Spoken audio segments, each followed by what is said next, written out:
കേന്ദ്ര വനം മന്ത്രിക്ക് മറുപടിയുമായി മുഖ്യമന്ത്രി. ക്ഷണിച്ചു വരുത്തിയ ദുരന്തമെന്ന പ്രസ്താവന ഔചിത്യരഹിതമെന്ന് പിണറായി.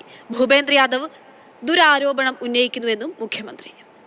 കേന്ദ്ര വനം പരിസ്ഥിതി മന്ത്രിയുടെ കഴിഞ്ഞ ദിവസത്തെ പ്രസ്താവന കൂടെ കൂട്ടി വായിക്കുമ്പോൾ ഈ മാധ്യമ വാർത്തകൾ ശരിയാണ് എന്നാണ് മനസ്സിലാക്കേണ്ടത്.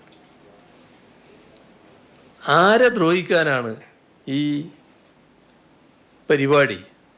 അതിനല്ലേ സാധാരണ ഈ പെയ്ഡ് ലേഖന പരിപാടി എന്നൊക്കെ പറയുക. അത് ആസൂത്രണം ചെയ്യുന്നത് എന്ന് അവർ തന്നെ ആലോചിക്കേണ്ട കാര്യമാണ്.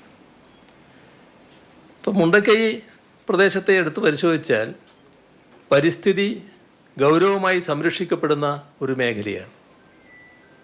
അവിടെ അനധികൃത ഖനനം നടക്കില്ല എന്ന് എല്ലാവർക്കും അറിയുന്ന കാര്യമാണ്.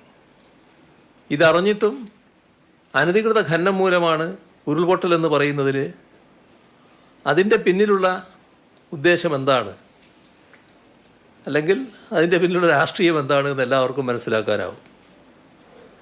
ഓല മടക്കി വെച്ച് കൂര കെട്ടിയ തോട്ടം തൊഴിലാളികൾ അനധികൃത കയ്യേറ്റക്കാരാണ് എന്നാണ് കേന്ദ്രമന്ത്രി പറഞ്ഞു വരുന്നത്.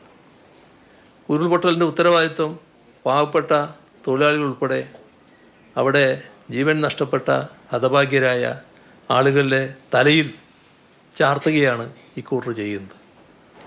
അത് ശരിയല്ല എന്നാണ് വ്യക്തമാക്കാനുള്ളത്.